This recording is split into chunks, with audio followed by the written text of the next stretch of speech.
Now, there's a part of me, the petty, shady side, that said, "Oh, this is giving throwing at the wall, something at the wall and seeing what sticks." But it's for charity, so I guess. Anyway, hey everybody, welcome back to the Brandy Yvonne channel. Of course, I'm your girl, Brandy Yvonne. Here on my channel, we do fun reviews, recaps, and discussions of all of our favorite shows, y'all. This video, we are talking on Love and Marriage Huntsville. This is season 6, episode 20, titled Sex, Lies, and Videotapes. I didn't really feel the title, but whatever, let's get into it. But before we do, please click that subscribe button, y'all. If you are enjoying the content here, thank you for viewing, thank you for liking it, but also please subscribe to the channel. It's a growing channel. We have goals we are trying to reach. We're getting closer, but we definitely need your help and support, and thank you in advance. Also, comment down below. Let me know what you thought of this episode. I will give my critique in just a second. And also share the video where you like to share your videos. Y'all know I'm usually catching up with Love and Marriage Huntsville. I went to a wedding yesterday, plus an event in the morning, so I've been running around, but I'm finally home. Y'all, fall break is over. It's officially over. I have to go back to work tomorrow for both of my jobs. Actually, the teacher job, my regular teaching job, not teacher job, my teaching job, and my little tutoring on the side job. I think that starts back tomorrow also. So I'll be back to the old grind. But anyway, definitely felt like the break went by too fast. So for this episode of Love and Marriage Huntsville, I would say it was decent, a little irritating. Like, I feel like we're having the same conversations over and over. It kind of was giving a little bit of filler, but it was still entertaining. I definitely laughed at some of the shade. There's some good shade. Some good shade this episode. So next week, though, we're gonna look like we're gonna really get it. Oh, next week we're gonna get it popping, and we're gonna talk about that at the end. All right, let's get into the review. Oh, before we do that, if you are fans of Ready to Love and their new show, Make a Move, I did a review for that Friday night. Check that out. If you're a Love is Blind fan, I did a review for episodes 8, 9, and 10. Check that out as well. The reunion did come on tonight, which is Sunday. I think I'm going to plan to go live tomorrow, okay? I have some things going on, but that's going to be my plan. So just look out for the notification for that, all right? Anyway, let's get into Love and Marriage Huntsville, okay? So the episode picked up basically where they left off last week with Martel and Chris Fletcher. And I cannot for the life of me think of his business partner's name. Like, it totally escapes me right now. Is it Floyd? Anyway, they all three out there stayed out there. Martel's still going off, telling me, put some respect on my name for the duration of my life. I'm 41 years old, and I don't like to tolerate BS and all that. And he said in his confessional that, you know, if he knew that he could have a conversation with Marsau and Marsau, you know, not be fooling around and it would go well, he would, but he doesn't know if he should waste his time having a conversation. He said he might try to go ahead and have the conversation though, and see what happens. So he gonna have it, okay? Production said have it, so he gonna have it. Side note, them cream colored suits of Martel look good. Y'all have to give it to him about them suits. Say what you want to say about Martel, but he can wear them cream colored suits. I am so hot and I forgot to turn on my fan. I'm gonna try to get through this video without trying to get up and do it, but we'll see. Anywho, I mean, they really didn't need to do a to be continued because the scene didn't really go on long. Martel's just like, you know, put some respect on my name. You would have what you had. It was for us putting you on. And so Chris Fletcher called him Mayweather. And that was that on that, okay? So I'm like, forget all that, Martel, when you moving? That's what I want to know. Anyway. The next thing we see is Tisha at Andrea's house. I can't remember if Andrea's their assistant, business partner, what she is to them. And, oh, thank God my air came on. Look at God. So, anywho, the girls, Mila and Macy, are over there packaging their products. You know, they did the photo shoot for the hair care products. And I was looking at the products again. It don't look like they slapped the label on something now, what, you know, this saying. So they got, I think she said they got 175 orders. I'm assuming that's what they got from the Black Business Expo. And so they have to fill the order. So they're doing the packaging. They got a little assembly line going. And I do love to see these scenes with the girls and Tisha working with her girls and helping them develop their business. I love seeing these scenes. Tisha said they've been working on this for 4 or 5 years, so she's like, thank God we finally got some orders. Macy talking about where the money at, okay? She all about the money. I ain't mad at you, girl. So anyway, Marcel came because he said he want to come support his girls. He want to check and make sure everything going good. I didn't like this part because I feel like Marcel really broke up the scene for the girls. He's like, wait, how are y'all doing this? Where's this going? How's this going? He's like, no, you guys need to organize this assembly line. Y'all need to do this, that. And I was like, you not even adding value to this, Marcel. Like, let Tisha work with the girls how she want to work with the girls. And so Tisha, he feels like Tisha and Andrea are doing all the work and the girls aren't doing as much work, and it's their business, so they need to learn to put in the effort.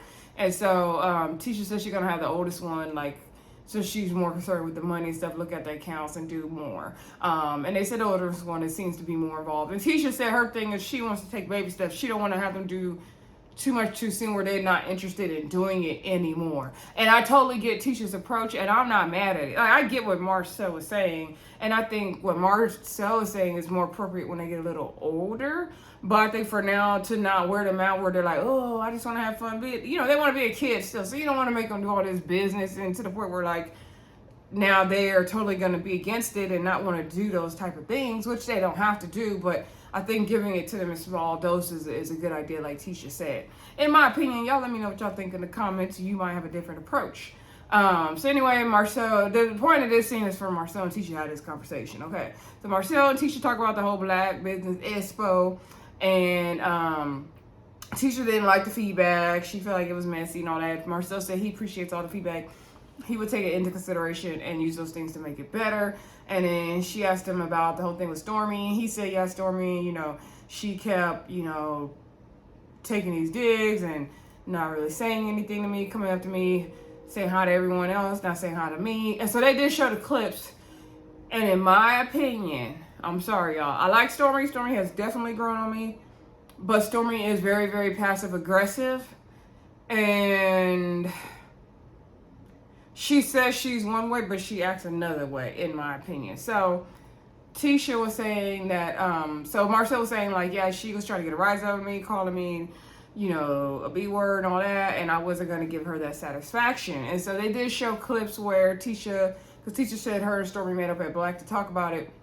And so Tisha said, you know, I don't like when you guys are getting into it with each other.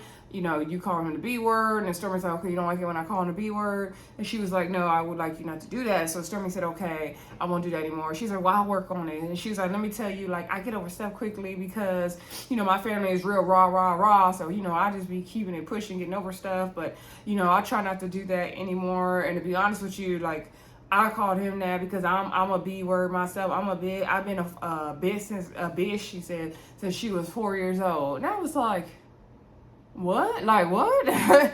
What? Like, first of all, you say your family's rah, rah, rah, which we saw last season or the earlier half of this season. We saw their family be rah, rah, rah. But if you so quick to get over stuff, we had to hear about this Black Business Expo and $100 since the end of the first half of the season and the first, 5 or 6 episodes of this part of the season. So to me, you're not getting over it quickly, Stormy. And I get it, Marcel was wrong. The way he approached her about the money was wrong. I'm not taking nothing from that. But we just have dragged this on so long. So to me, it doesn't look like you're getting over it quickly. And then who says they were a bitch at 4 years old? I don't know. I don't know. But anyway, I just would say that about a 4-year-old. But, you know, it's her own self-perception. That's fine. So Marcel said, you know, I never once brought up anything about gender, about women, about anything. And people want to say that I have a thing against women and all this stuff. And so Tisha said that Stormy asked her, could she try to, like, you know, deal with Marcel when he's acting like that. And they showed the same, you know, never before seen clip. And she said she will try to deal with Marcel. She can't do nothing with Marcel. And so, you know, Tisha talking about how they were poking at each other. And so she said, well, can we try, like, for business, like, to do better and all that? And so he said, you know, he ain't tripping on Stormy like that. And so she said, well, she likes Stormy and just putting her in the middle, like, don't you care? And he's like, I don't value that relationship. All right. Stormy, Tisha, just be Stormy's friend if you want to be Stormy's friend. Don't worry about Marsau, okay? Um, yeah, Marsau got his own issues. Anywho, I'm just tired of Tisha being in the middle of a woman and her husband. A woman she's trying to be friends with and her husband. Like, I'm sick of that. Anyway, the next scene we see is Kimmie. This is another thing I'm sick of. Kimmie and her friend Andrea. Now, we did see Andrea before. Andrea came to talk to Kimmie, catch up with Kimmie. They had little snacks outside. And so Kimmie's talking about her dilemma with, not having the sex drive and everything. And she's telling Andrea what Maurice said about her, that it's all in her mind. And Kimmie thing is like, well, I don't look good, I don't feel good. And so Andrea was like, okay, well, maybe you have a point to that, like, because, it can be mental, you don't look good, feel good. And Kimmie's like, yeah, like, I live by that, I get that. And she's like, but there's also, like, the medical side of it. And she said a lot of times when cancer patients get diagnosed, the doctors automatically give them antidepressants. And so she said she never felt depressed through this process, but she doesn't feel pretty, she doesn't have any hair, and I could totally understand that. And as I was watching the scene, I was thinking to myself, Kimmie is the perfect example of you can look good on the outside to others, but not feel good on the inside to yourself. And that's what I think Kimmie is going through, because she looks fabulous. She looks beautiful. And so I couldn't imagine her not feeling beautiful, because she looks beautiful, but I know she knows, she's wearing a wig. She knows she doesn't have hair. She knows her body feels the type of way. So I totally get that. I wish Maurice would get it, but I'm tired of beating a dead horse, because if that's what Kimmie like, we love it. So it is what it is. Kimmie was saying, like, she's just always sometimes not felt good. She said that something about when they first met, she felt that Maurice thought she was prettier than she felt she was pretty. And I was very kind of shocked by that, because I don't know, I thought Kimmie had a bit more confidence in herself than that. I don't know, Kimmie is very beautiful to me, so that was kind of like, oh, that's interesting. So Andrea pulled out her bag of tricks. She didn't brought cake balls and vibrators and all this stuff for Kimmie. Kimmy was like, it's A for effort, but she don't know about all this. And so Andrea suggested doing like a sexy photo shoot, and she said she did it for herself and she had a good time. She enjoyed it. Kimmie was like, well, that's because your husband's a photographer. He probably got a happy ending. And she's like, no, I actually had this female friend who's a photographer, and she did it. And she said it might help, make you feel sexy. And so she said she definitely thinks Maurice would like it, and she would try it. And she was down to try all the, some of the toys and stuff. She said her Maurice got, plenty of that stuff. She'll try it. Okay. You know what I don't like? I was just like, Kimmie's putting all this effort to make sure that Maurice gets his. And Maurice just sounds so insensitive about it all. But again, if she like it, we love it. We can't get mad. We can't be more mad for her than she is for herself.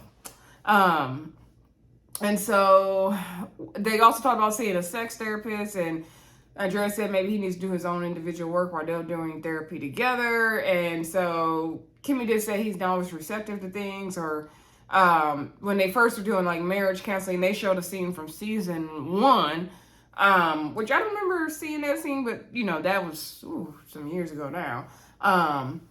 And how the therapist was saying some stuff and he was like receptive to it, and she's like I just said that basically the same way she said it. Like there's no novelty to it. But Andrea was saying maybe he doesn't realize like he's not even taking stuff in and understanding some stuff. Like, maybe he needs to do his own self work. And I was like, yes, he definitely needs to do his own self work, Andrea. He definitely needs to do that. She was like, y'all need to do 12 weeks. So I don't know if she meant therapy or what, but yeah, Kimmie, y'all gonna figure it out, girl. So anywho, I believe the next scene we saw was Marcel and Latisha are at Black. So they're having a Bet on Black event, okay? And so it's gonna be like a casino night. Marcel wants it to be like a movie, and so production did this little package, like making it look like a movie. That was cute. And so Marcel's trying to tell Tisha, because Tisha got on the black dress, she's posing, they're doing a commercial, so they have this black couple shooting the commercial for them. There's friends of theirs, and so they were like, black couples doing business. Tisha be. So Marcel's telling her to look sexy, but Tisha was like not getting it. She said sexy is not her love language. He's telling her to flirt, you know, and she's like, I don't know how to flirt. And so he's trying to come over there and tell her how to lean. And he was like, no, don't look like a housewife, look like a single lady. And so I was like, Marcel, what you know about looking sexy and all that? Like, what? The scene was funny though. And so in the confessional, Tisha was like, well, maybe Marcel needs to show me how to flirt since he used to doing it more than I am. I said, ooh, catch that. And so Tisha said she didn't have to flirt to kid Marcel. So they were laughing about that. So they were trying to shoot the commercial. So Marcel went over there to do his lines. He messing up. They both messing up the lines. But I guess this event is to raise money for one of their foundations. So under the Marcel and Latisha Foundation have different organizations, and one of them is they want to improve homes for disadvantaged kids. So they want to raise money to build homes for kids who are like homeless and less fortunate or living in, you know, bad housing situations, which is a good cause. Now, there's a part of me, the petty, shady side, that said, oh, this is giving, throwing at the something at the wall and seeing what sticks. But it's for charity, so I guess. Anyway, they shot the commercial, and they're inviting everyone to the event, okay? So I guess they're going to be hosting another event this season, I'm assuming. I wonder, is that event going to be like the season finale? That's what I'm wondering. I wonder how many more episodes we got till we get to the reunion. They did shoot the reunion, by the way, y'all. I think that was a week before last or something. Or last week they shot the reunion. Anywho, then I believe the next scene we saw was when Marcel went to Martel's house, and Marcel said he wanted, you know, he noticed Martel was weird at the town hall, so he wanted to check on him, make sure everything was good, you know, with Chris Fletcher talking to him and all that. Now it's like, now this is giving very much produced, because Martel didn't talk to Chris Fletcher until after the town hall. So how did you notice Martel felt some type of way at the town hall? So it's like, all right, come on, production. Anywho, let's play along, y'all. So Marcel goes over there. He sits and talks to Martel. They talk about, you know, how they both did, you know, what business stuff they got going on, they're building, blah, blah, blah. Then they get on the topic of the Black Business Expo. And Martel said he wanted to talk about, you know, what he said about Mel, and he talked to Chris Fletcher, and he said, you know, if Mel wanted to speak at the event, she could have spoke at the event. And so when Martel's about to get into it, Chris Fletcher calls Martel and says, you know, I'm at your house, I'm putting a for sale sign in the yard. And so he was like, okay, are you gonna stay out there in the car? Or are you coming in? Like, what you doing? And then he was like, well, I can come in. I'm here. Of course, production told Chris to show up and come in. And while you're there, put the sign in the ground. So Martel's like, wait, is the house not up for sale? I thought it was already up for sale. Then I got to move. He was like, what? So Martel's like, just hung, kind of like got him off the phone. So then Martel looked out there at the sign, and then Martel in the confessional talking about, oh, I thought it was already up for sale. If he ain't got it up for sale, then I'm going to just keep living here until I find somewhere to go. He said, as long as I'm paying, it shouldn't be no problem. I was like, what, Martel? What? If these people want you out their house, then you need to get out the house. Like, I don't understand what he's not understanding. Like, at this point, he's playing in our faces. What is happening? So Chris came in, and Martel said, oh, I thought, you know, the house is already up for sale. That means I don't have to move yet, right? And so Chris was like, no, it don't. Like, the hell? And so he's like, no, you need to move. He was like, these are the new, you know, owners who are trying to sell. Like, what are you talking about? And so it's like, no, you still need to move, Martel. You still need to move. So then, you know, they get back on the topic of the Black Business Expo and what Chris Fletcher told Martel and what Marcel said to Melody and all that. And so, basically Marcel said, oh, you know, Chris embellished the truth a little bit. So Chris was like, hold up. You know, you said this and this and that. And so Marcel said, okay, yep, that's accurate. That's what was said. Yep. So then Martel thing was like, you know what, you guys, if that's the case, you're talking, because, well, let me back up. Basically, you know, Marcel reiterated the whole thing of like, I didn't want Mel up there speaking because she has what she has based on the platform, and these people don't have that same platform. So I wouldn't want her up there speaking and think, you know, she wouldn't be able to explain it because they don't have the same, you know, things going on as her. Martel's thing was like, but you don't think she could still, she has the experience and how she got there and the steps, she could still explain it, which I agree. Like, in a platform or not, she could still go up there and inspire the people for sure, and help them. All of them could have, really, because they wouldn't be on this platform without them having businesses. They're not going to just bring anybody on the show. Mine is Kiki, but Kiki family, that's different. And we still don't know what Tiffany does. But besides that, everybody else on here has some kind of business things going on. That was the premise of the show. So Martel was like, well, it wouldn't matter. Like, she could still go up there and speak. And so Marcel said, well, I wouldn't, like, have you speak, like, is she going to go up there and speak about her failures and her successes, everything like that? I would want to hear someone who spoke on, these hard times they had, the failures and all that. And so Martel said in the confessional, like, okay, at the town hall, Marcel wasn't talking about failures and speaking on that kind of stuff, and now all of a sudden he want to talk about that. He said and if the whole platform thing, like, he wouldn't be where he is if it wasn't for a platform either, so he can't speak on that, and it wasn't for his relationship with me and Mel. He would still be at the movie theater, managing the movie theater. I was like, ooh, cut him up, Martel. So then, they still going back and forth about the whole business thing, and Marcel said, yeah, and I wouldn't have you speak either, Martel. And I was like, damn. So then Chris Fletcher was kind of trying to interject, but he couldn't really get a word in because they was just going back and forth and back. And Martel was like, have you spoke about your failures and all that stuff and your bankruptcy? And Marcel was like, yeah, I spoke about my bankruptcy. I spoke about all that stuff. And so Martel was like, no, you have not. You always started speaking about your bankruptcy until I spoke about mine. You were keeping all your stuff a secret. And so, now I never remember Marcel being in bankruptcy until these latest episodes. But if y'all remember it, let me know in the comments. Now, Martel, I do remember him saying it. And so, Marcel's like, okay, have you had an issue in business where you failed and, you had a hard time, but you learned from it or something like that? So Martel's like, well, no, I can't really think of a moment. Martel said in his confessional, like, to be honest, when him and Mel were, doing their business together, they never really had a moment where they had a failure. And he said they were always doing good. And he's like, we were the it people. That's why they wanted to be us. I said, oh, okay. Let me know what's going on in Huntsville. So then Martel said, I speak about my failures all the time. And so Marcel said, yeah, in your marriage. And so why production do the music different, though? I was hollered at that part, y'all. And so, they taking jabs at each other. And so he's like, you wouldn't even be in business if it wasn't for me. I'm the one that brought you on. I'm the one, we started school together. Like, what are you talking about? I'm the one that brought you on. So Marcel was like, you talking about the name. Like, what are you talking about? And then he was like, come on to, us doing the contracting. And Marcel's like, you didn't get me on as general contracting. Like, what are you talking about? We started property preservation together. And so he's like, okay. Marcel's like, okay, you're right. But, I'm the one that got you on. And then he's like, I told you how we were going to do business. I told you, like, I wasn't going to be, working in the, in the field as hard as you were going to be working. And so Marcel's like, what are you saying? Like, I wasn't, like, doing the labor and you were doing the finances.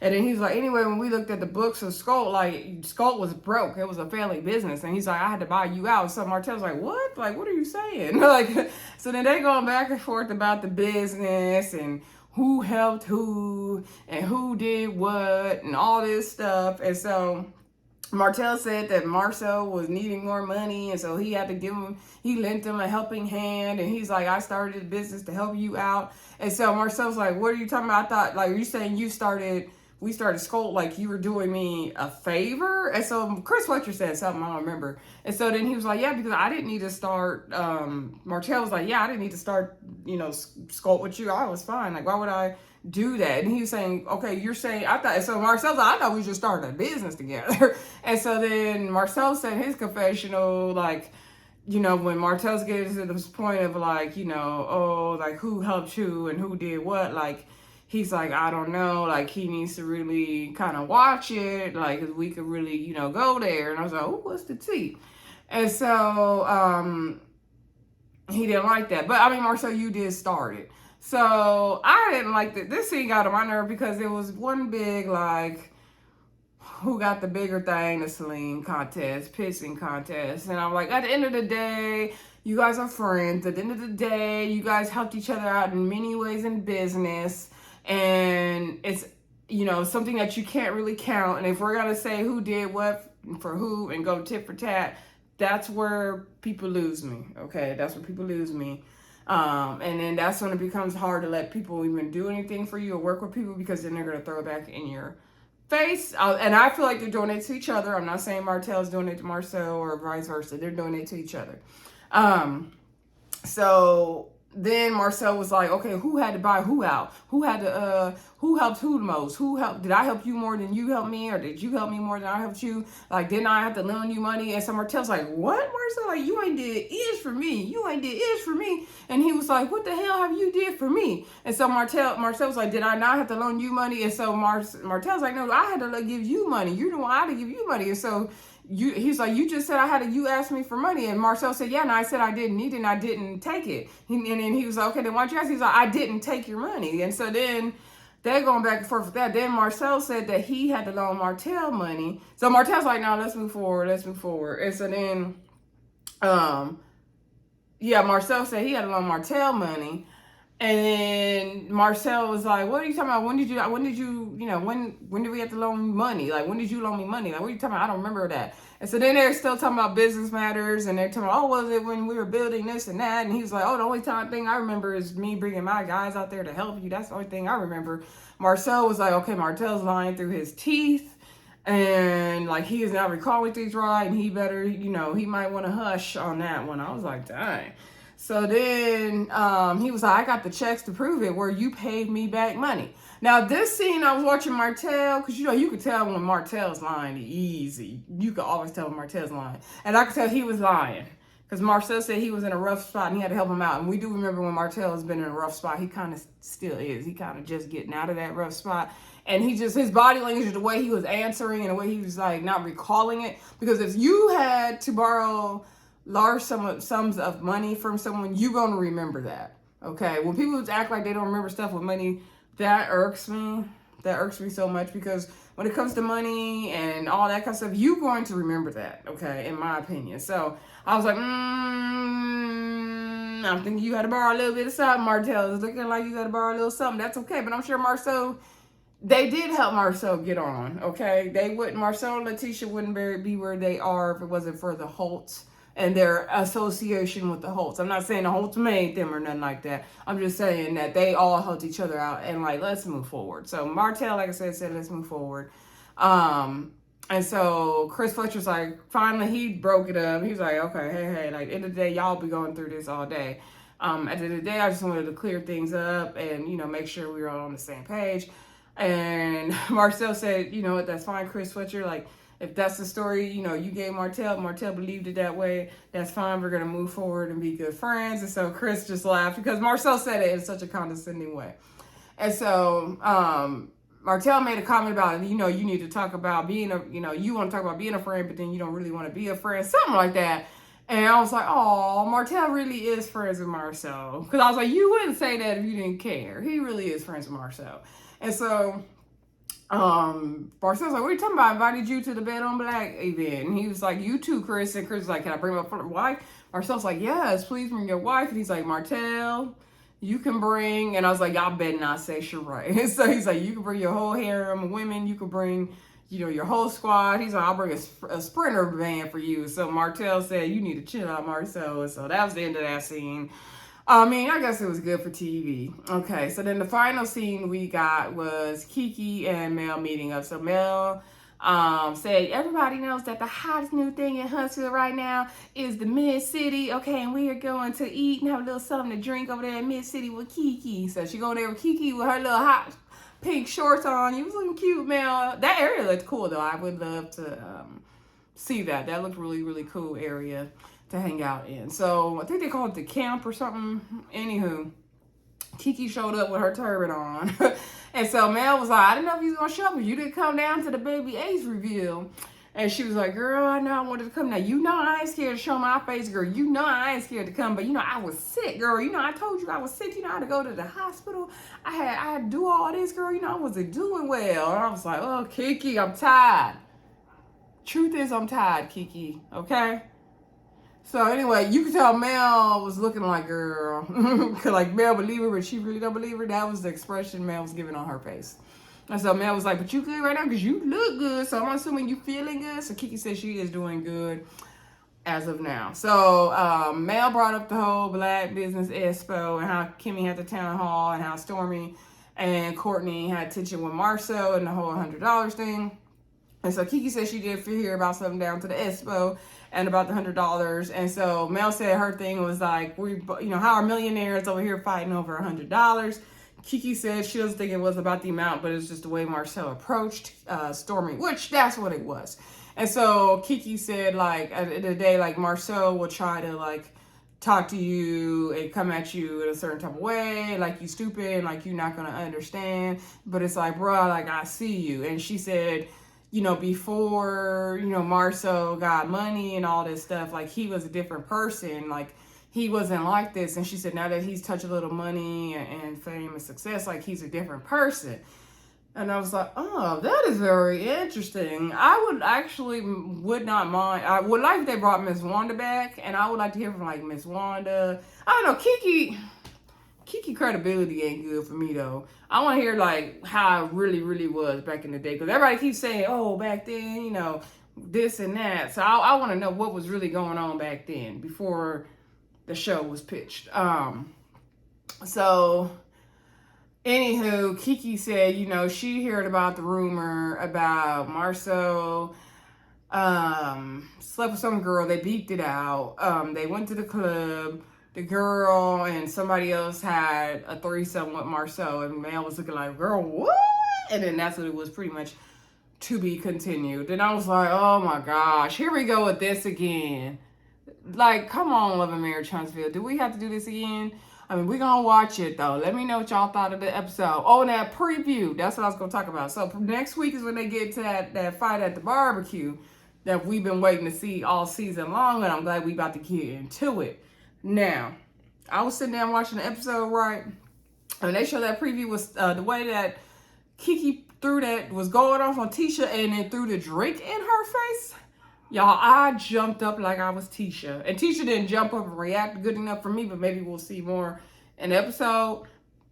I'm not a fighter. I don't believe, I'm not with all that kind of stuff. But the way, in which if Kiki would have poured a drink on me, the way I would have jumped up from that table at her. No.